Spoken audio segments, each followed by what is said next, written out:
साथियों नमस्कार। जैसा कि आप जानते हैं कि सुप्रीम कोर्ट के 1 सितंबर 2025 के आदेश के बाद पूरे देश के शिक्षकों में आक्रोश है। उनका पक्ष सुने बिना ही उनको सेवा से बर्खास्त किए जाने का फैसला सुना दिया गया है।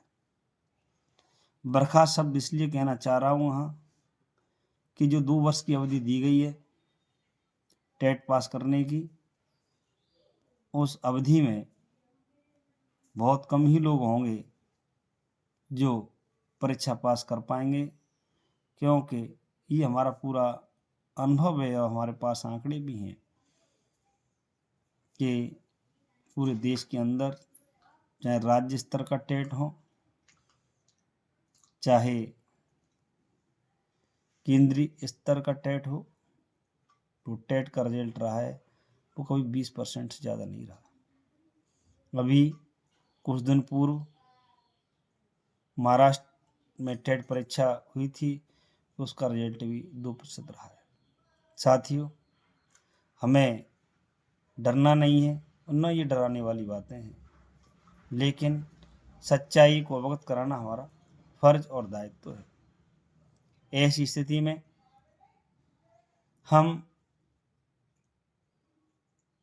ये विचार कर सकते हैं कि इन परिस्थितियों में करें क्या। कुछ साथियों ने आपदा को अवसर बनाते हुए अपनी वसूली में लगे हुए हैं। रिव्यू का भविष्य ज़्यादा अच्छा नहीं है, लेकिन अखिल भारतीय प्राथमिक शिक्षक संघ के राष्ट्रीय अध्यक्ष आदरणीय सुशील पांडे जी के नेतृत्व में संगठन सुप्रीम कोर्ट की भी लड़ाई लड़ रहा है। 4 याचिकाएं हम द्वारा दाखिल की गई हैं। वहीं इस लड़ाई को जीतना है तो केवल और केवल एक ही रास्ता है कि हम सड़क से लेकर संसद तक आंदोलन करें, और आंदोलन ऐसे लोगों के द्वारा किया जाए जिनकी छवि हमेशा संघर्षों की आंदोलन की रही है।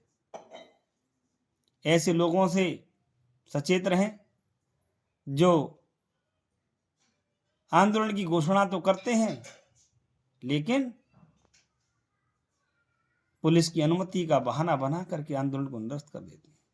यह निश्चय ही जो टेट के आंदोलन की राह देख रहे शिक्षक साथियों के लिए हताशा और निराशा पैदा करते हैं। ऐसे लोगों को साइड में करते हुए हमें अपने अपने जिलों में, अपने अपने ब्लॉकों में रणनीति बनानी होगी और एक बड़ा आंदोलन खड़ा करना होगा, और निश्चय ही आपके द्वारा किए गए आंदोलन से सरकार जागेगी।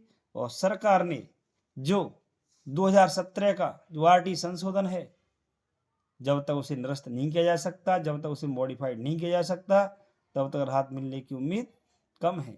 और हमें तब तक नहीं रुकना है जब तक आरटी के संशोधन 2017 को शून्य घोषित न किया जाए अथवा उस आरटी 2017 के संशोधन में संशोधन न किया जाए। और संशोधन यही करना है कि जिन्होंने अपनी नियुक्तियां पाई थी उस समय की शैक्षिक योग्यता के आधार पर आरटी एक्ट आने से पूर्व उन लोगों को जो छूट प्रदान की गई थी एनसीटी के द्वारा, वो स्थायी छूट थी, असीमित छूट थी, लेकिन सुप्रीम कोर्ट ने अपने इस आदेश के बाद उस छूट को सीमित कर दिया, सीमा में बांध दिया, और ये सीमा आने वाले समय के सितंबर 2027 में समाप्त होने जा रही है। लिहाजा हमें कोर्ट के साथ साथ संघर्ष का रास्ता अपनाना पड़ेगा, और इस रास्ते में, इस आंदोलन में हमें हमारे नेतृत्वकर्ता अखिल भारतीय प्राथमिक शिक्षक संघ के राष्ट्रीय अध्यक्ष भाई सुशील पांडे जी के नेतृत्व में हर पूरे देश का शिक्षक, उत्तर प्रदेश का शिक्षक उनके साथ है और निश्चय ही आंदोलन की चिंगारी उठेगी और हम शिक्षकों को सफलता मिलेगी। जय शिक्षक, जय भारत।